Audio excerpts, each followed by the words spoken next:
ကိုရရှင်မြက် transcription ပြီးငွေတော်မူတဲ့ဟလာပေါ်ဦးရုံတန်းစကားတပုတ်ရုပ်တိရုပ်တာလည်းရှိပါစီပေါ့ဟဲ့ကိုရရှင်မြက်အကြီးတော်ပြေအောင်တင်ဆန်းလာဟဲ့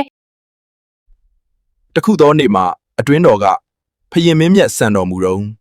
ဖယင်မင်းမြတ်ကမိတ်တော်မူသည် transcription မှန်လာပါမယ်ကျွန်တော်မျိုးရွှေနန်းတော်ကိုအခါစားဝင်ဖို့လား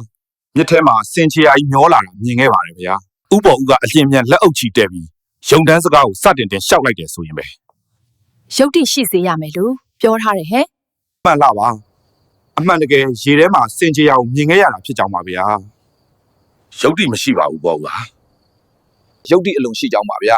ရေထဲမှာကျွန်တော်မြင်ခဲ့ရတဲ့စင်ချေယာဟာတခြားမဟုတ်ပါဘူးဗျာအရှင်မင်းကြီးစီးတော်မူတဲ့နေဗာနပစ္စယနာဂစတန်စင်ပြူတော်ကြီးခြေရဗျာဘောင်မင်းစကားလုံလာပြီပေါ့ဦးစင်ချေယာဟာလည်းလို့ပြီးရေထဲမှာပေါ်နိုင်ပါလေနင်းတင်တယ်လို့ဆိုရင်ငါစင်ပြူတော်ကြီးကမြစ်ရေပေါ်မှာလမ်းလျှောက်နိုင်တယ်လို့ဖြစ်မနေဘူးလားအရှင်စင်နင်းတင်တယ်လို့ဆိုရင်ငါစင်ပြူတော်ကြီးကမြစ်ရေပေါ်မှာလမ်းလျှောက်နိုင်တယ်လို့ဖြစ်မနေဘူးလား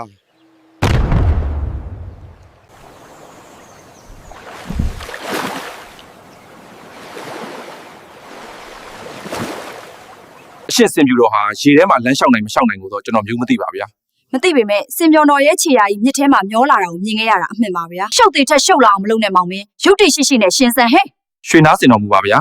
စင်ပြူတော်ကြီးထားရစင်တန်းတော်အမှုထမ်းများဟာစင်ပြူတော်ကြီးအညစ်အကြေးစွန့်ခြင်းမကျူးမိပါဗျာဒါကြောင့်စင်ပြူတော်ကြီးကနင်းတဲ့အခါခြေရာထင်သွားပါတယ်ဗျာစင်ခြေရာထင်နေတဲ့မစင်ပုံကြီး6တွေ့သွားတော့မှစင်မှုထမ်းများဟာစင်ကြေးပုံကိုဖယ်ရှားနိုင်ပါတယ်ဗျာဒီအခါမှာစင်ချေယာထင်းနေတဲ့စင်ချေပုံအချောက်ကြီးဟာမြေထဲကိုပုံမပြတ်အချက်လိုက်ညှိုးလာတာကိုမြင်ခဲ့ရကြောင်းပါဖေဟာနင်ပြောလိုက်မှဖြင့်အစမ်းကြီးပဲစင်ချေယာများရေပေါ်မှာပေါ်တဲ့မှတ်ထားကြပြီတော့